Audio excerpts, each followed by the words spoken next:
ரசூலுல்லாஹி ஸல்லல்லாஹு அலைஹி வஸல்லம் அவர்கள் மக்கமா நகருக்குள் நுழைந்தவுடன் ஹஜருல் அஸ்வத் கல்லை தொட்டு முத்தமிடுகிறார்கள்.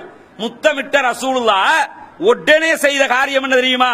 தன்னுடைய வில்லு, அம்பெய்வதற்கு வைத்துக் கொண்டிருப்பார்களே வில்லு, அந்த வில்லை எடுத்து கஅபத்துல்லாவை சுற்றி இருந்த சுமார் 360 சிலைகள் எல்லாத்தையுமே அடிச்சு கட்டாசி நொறுக்குறாங்க ரசூலுல்லாஹி ஸல்லல்லாஹு அலைஹி வஸல்லம் அவர்கள். உலக வரலாற்றில் சிலைகளை தன் கையால் உடைத்து நொறுக்கிய ஒரு மிகச்சிறந்த மாவீரராக, மிகச்சிறந்த ஒரு ஜனாதிபதியாக ரசூலுல்லாவை தாண்டி இந்த உலகத்தில் யாருமே இருக்க முடியாது.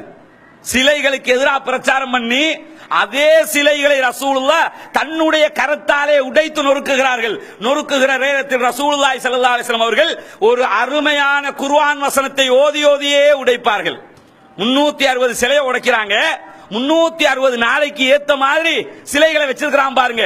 அவ்வளவு சிலைகளையும் ரசூலுல்லாஹ் உடைக்கிற நேரத்தில் சொல்லி சொல்லி உடைப்பார்கள். வகுல் ஜால் ஹக்கு வ ஸஹகல் பாத்தில் இன்னல் பாத்தில கான ஸஹூகா. அல்லாஹ் தஆலா திருமறை குர்ஆனின் சூரா இஸ்ராவினுடைய 81வது வசனம் இது. இதை சொல்லி சொல்லியே ரசூலுல்லாஹ் எல்லா சிலையும் உடைப்பாங்க. என்ன வசனம் இது?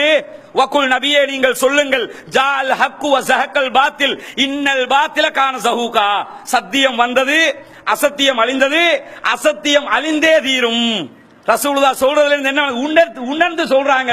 சத்தியம் வந்து விட்டது, அசத்தியம் அழிந்து விட்டது, அசத்தியம் அழியக்கூடியதாகத்தான் இருக்கிறது என்று சொல்லி திருமறை வசனத்தை ஓதி ஓதி 360 சிலைகளையும் தன்னுடைய கரத்திலே இருந்த வில்லால் அடித்து அடித்து நொறுக்குகிறார்கள். எல்லா சிலைகளும் அப்படியே மல்லாக்க விழுகிறது, ஒட்டச்சு நொறுங்குது. காவிரிகளுக்கு பார்த்தா எப்படி இருக்கும்? இவ்வளவு காலமாக கடவுள் என்று நினைத்துக் கொண்டிருந்தோமே, இவ்வளவு காலமாக வணங்கிக் கொண்டிருந்தோமே, இதற்குத்தான் பூஜை செய்தோமே, இவர்களைத்தான் கும்பிட்டுக் கொண்டிருந்தோமே, அவை அத்தனையும் ரசூலுல்லாஹி ஸல்லல்லாஹு அலைஹி வஸல்லம் அவர்கள் ஒன்னு விடாம எல்லாத்தையும் அடிச்சு நொறுக்குறாங்க. மக்காவுக்குள்ள நுழைஞ்சதுமே ஒட்டச்சிட்டு என்ன செய்யறாங்கன்னு கேட்டா, தன்னுடைய வாகனத்திலேயே நபிகள் நாயகம் ஸல்லல்லாஹு அலைஹி வஸல்லம் அவர்கள் கஅபத்துல்லாவை தவாப் செய்கிறார்கள்.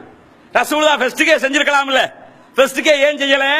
சிலைகள் இருக்குது, வணங்கக்கூடிய இடமாக இல்ல. எல்லா சிலைகளையும் அடிச்சு நொறுக்கிட்டு சிலைகள் இல்லாத தூய்மையான கஅபத்துல்லாவை நபிகள் பெருமானார் ஸல்லல்லாஹு அலைஹி வஸல்லம் அவர்கள் சுற்றி வலம் வருகிறார்கள், தவாப் செய்கிறார்கள்.